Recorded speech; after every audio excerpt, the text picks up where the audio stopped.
So, why did I bother, in a sense, to create something like brandOdyssey?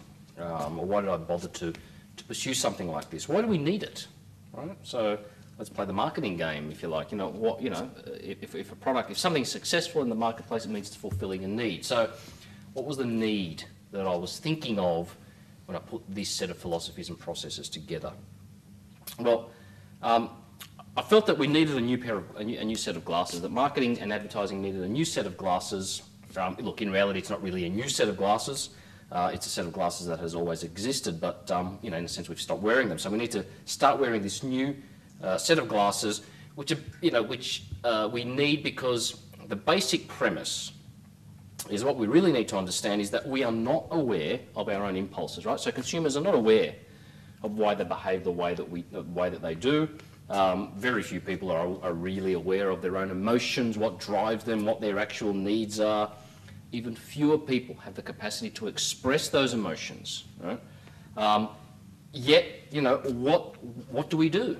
What do we do as a result of understanding that consumers have very, very deep motivations, and we all know this, right? It's in all the textbooks. But what do we do as a result of that? We get people into a room and ask them questions. And lo and behold, as a result of asking them questions, we tend to get a playback of all the different things that they've already been told by marketing. Literally.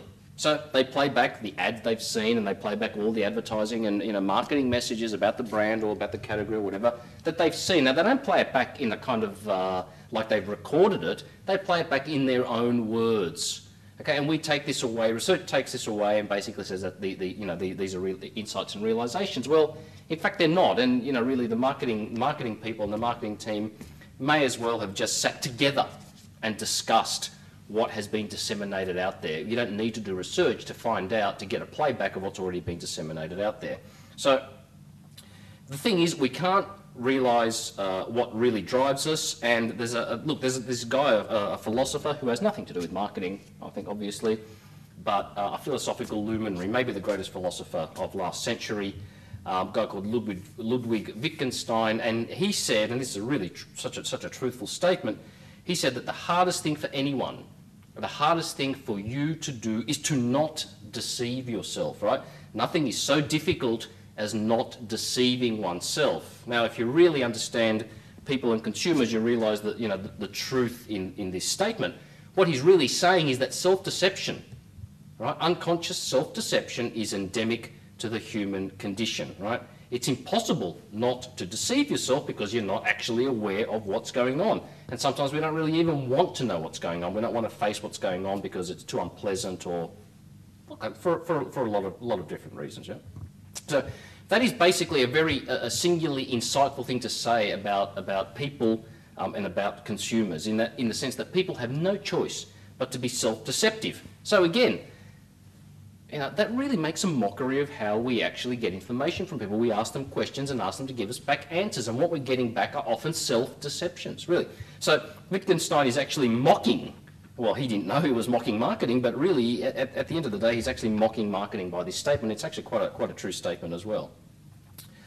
Now, the thing is that marketing needs to understand rationalizations, okay? So the fact that I need to buy this washing powder because it cleans my clothes well, and I'm buying this car because it's more powerful than the other car and has better fuel economy and has better resale value, and we need those rationalizations, because without those rationalizations, we've got nothing to deceive ourselves with. But that's what they are, they're rationalizations, right? So you've really got to understand that the real information, the truthful information, lies at a much deeper level within the consumer themselves, right? So, and the reason this happens is because we've got this cortical brain, this big grey matter, this neocortex. It's apparently responsible for all of our rationalizations. It's the governing body, the governing brain of the body. It directs our impulses. So we have these impulses, but they're not very expressed. They're not easily expressed. So the cortical brain directs our impulses and our energies and our desires, and just basically shifts them around. Now you've got to remember, this is the law of energy, one of the laws of thermodynamics or energy. I can't remember. In the sense that energy doesn't disappear. So our impulses and our thoughts, which are basically energies, don't disappear. They have to be directed. And this is what our cortical brain does. It basically directs these kinds of things, right? So we've got to understand that, it's actually, there is no unconscious part of the brain. We have these impulses and desires and needs that we say stem from the unconscious, but no one can actually really map where the unconscious actually exists, right? What we call the unconscious, I think, are simply energies and thoughts and impulses or desires that can be pushed around, that are basically in places that we can't really rationally perceive them, right? We can sort of feel them, but we can't perceive them that well and we can't express them. And that's what a human being is. A human being is basically, I guess, an impulse and a behaviour. This is why brandOdyssey measures behaviour and it measures needs, because that's what we are. We are a set of impulses, and those impulses are directed by our cortical brain into a set of behaviours. And that set of behaviours vary depending on where we are, where we live, and so on and so forth, right? So, I can describe to you my behaviour and who I am. I can tell you that I'm a 40-year-old man and I'm married and I've got 3 children. And I've kind of, I have this business that I've sort of tried to invent, and, there's for all these different reasons. I can describe to you who I am.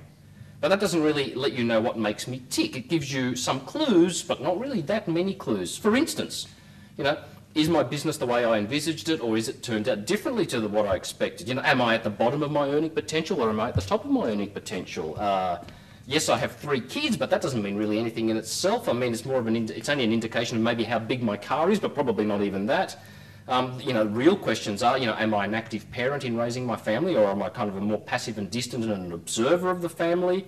Did I long for this to happen? Did it happen as part of... these are the questions that we need to understand about people, about me, in order to understand me and to understand other people. However, how many marketing decisions are based on things like age, income, occupation, education? All of them, right? Well, maybe not all of them, but so many marketing decisions are based on those issues. But those issues, understood as static concepts, don't mean anything. My income only gives you a slight indication of what I might do, because we don't know if it's the top of what I'm going to earn or the bottom of what I'm going to earn, basically. So it's not a fantastic predictor of basically who I am.